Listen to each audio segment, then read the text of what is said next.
As promised, here is a quick video tour of the tiny house, the shepherd's hut that I've been building just before it goes off to Shetland. We're going on the ferry tomorrow, so last thing I've got to do is just put these wheels back on the trailer, and then we're good to go. So this is what will be the south corner of where it's been positioned. So we've got a specific place for it to go at the moment. So that's why we've put all the window, or most of the windows, down on this side. All the windows were reclaimed. I think total cost was £20 for the windows. It's pretty good. And the cladding on this side is cedar, so Scottish grown cedar. The reason I was quite specific on trying to find cedar because it's really lightweight, a lot lighter than other stuff. It's very durable as well. It doesn't need protecting, so that's just as it is. You can coat it with oil, but it doesn't really need it. And then this is the front end of the trailer, so drawbar here sticking out, and I've overhung the front. This is the bed inside is on this end. And I've overhung the front just to get a bit more space inside, because otherwise it's wasted space over the top of here. So this is the back. On the back it was pretty plain. We just left it open so we've got plenty of space inside. It's just one window. And there's the wheels fitted on this side. And a tiny overhang on that side of the trailer. And in this back corner we've got a wee cupboard. And that cupboard is there where all the electrics and the plumbing and stuff go into. So I'll just open it so you can see. And it also has the boiler in it, so that's the reason for these vents in there, so the gas boiler can vent down. The stopcocks in there. Where it's going, where the client's going to put it, there's a well, so she's got a feed for a well. So I've put a stopcock so you can attach the well, and also one where you can just attach a hose pipe if you need to for a sort of quicker feed.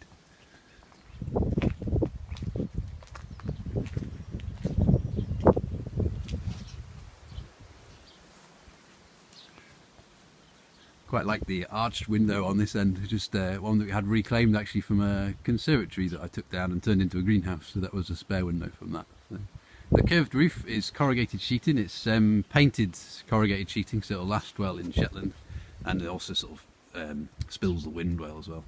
And you can just see the stove puffing away a bit of smoke up there. So that's an anti-wind cowl as well, just doesn't stick out too much and looks quite smart, and stops downdrafts as well. So the door, this was reclaimed as well. You can see it's a bit rustic. One of the glass panes doesn't even match the other ones. As part of the character of it. I got it from an architectural salvage place.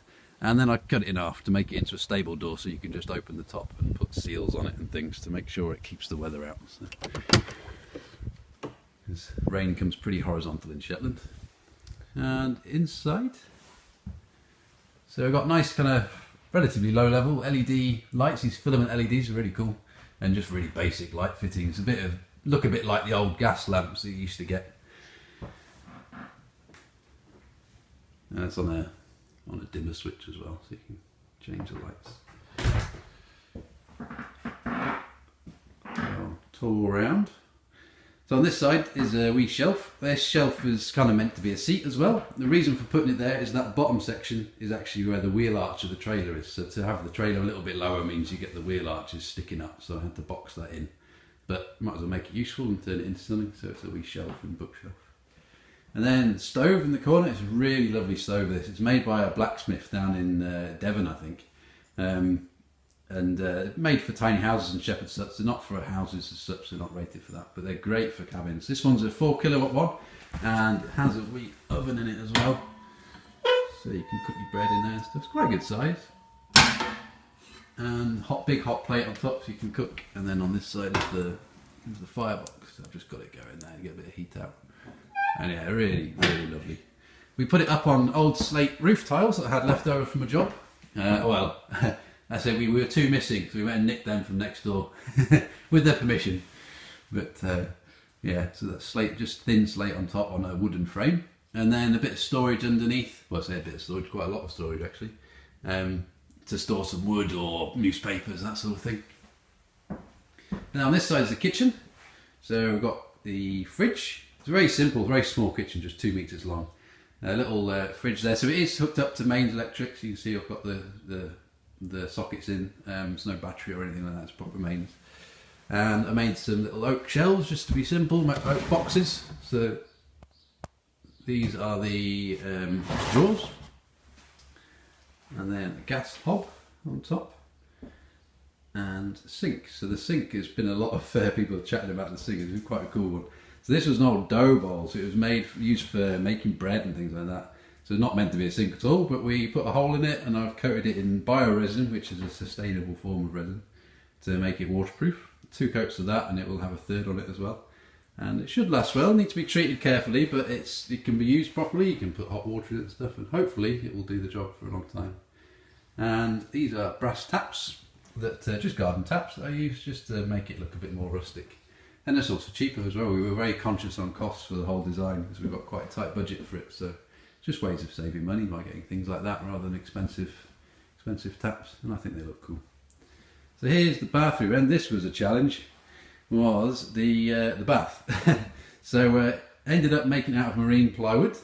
I would have liked to have used oak or something, but it was just too heavy really, so we went with marine ply. And there's a wee shelf in there, that's removable because it doubles up as a shower tray as well. And it's coated in resin, the same resin as a sink, just to make it waterproof. So it's a common way of, these are relatively common actually, making these wooden baths. So I'm not doing anything new, but yeah, it should be good, should work well. And the same taps with the plumbing hidden in there. Out the back there's a little hatch, there's a little window on there. So that was a bit of an afterthought, but the woman I'm making it for, she wanted that so you can see out when you're in the bath. So that actually looks down a really lovely lot where she lives. And that will be the view out from the bath, so you can prop that open and feel like you're outside a little bit, so, if you want. The wet wall, because we were trying to avoid plastic in the whole build, it made it quite tricky. You can't put tiles in a tiny house because of the movement when you're trailing it and also the weight. So I used thin metal sheeting, the same metal sheeting that's behind the stove as a heat-proof shield. So this metal sheeting is usually the wet wall, so it'll just be siliconed onto the bath, which you still need to do because the resin on the bath is only just dried. So, and then probably be painted as well because it looks a bit too rustic putting that like that. The bath is just a single pipe going to the shower because it's comes off the gas boiler, so you just set the temperature at a comfortable temperature. So just a very basic valve I've put on there, and then taking the pipe up, doubled it up as a rail for hanging the curtain on, and then round with copper piping and to a little, well, quite a big actually, shower head thing, one of these sort of rain shower ones. On this side, that's where the toilet is. So, just a very lightweight door and the compost loo. Really simple design. Little pine toilet seat and a plastic bucket really inside. So you put sawdust in, and when you go to the loo you put a bit more sawdust on top just to cover up, and then as it fills up you then cover the bucket, take it outside, swap it for a new one, and that'll compost down for about a year, so you can put it into a bigger compost bin if you need, or just leave them in the buckets until they've composted. And then this is the storage for the wood shavings in there with a little scoop. So that's that, a couple of little shelves on the side. And then this end is the bed end, the other end. So the bed is raised up. This is a request that I had to have a sort of box bed. It was one of the design things we were really keen on from the start. It gives you a lot of storage underneath, so a huge amount of storage, goes back over a metre, right the way across. It's one big area at the moment, but we might split it up eventually. On the left is a little cupboard, which will be a wardrobe. I'll show you that in a second. And then these pieces of wood at the sides, just a bit to break up the square sort of design, straight edges really. So this is actually ash that I've coppiced from woodland on my croft, so that was really nice to get a bit of that into the design. You know, a simple cedar frame bed, more storage up there, shelf, and that one lifts up with a box underneath so you can store some clothes in there. This is that cupboard. There's a little oak toggle, so you can put a rail in there as a hanging. So I've just got it to this stage, and then the lady I'm making it for will do sort of painting and things like that to finish it off. It's just a way of saving cost really, so she can do those things. And here, this little thing pulls down, and this is a set of stairs. So just looking at different ideas to get up onto the bed, because it is quite tall. It just locks into place there, and that means you can get up into the bed. So just simple pine steps. Try and do it one-handed, though it's challenging. There we go. And then underneath that is a table. That slides out. It's pretty massive actually. It comes out to about 1.2 metres. So you could sit sort of 4 or 5 people around there pretty comfortably.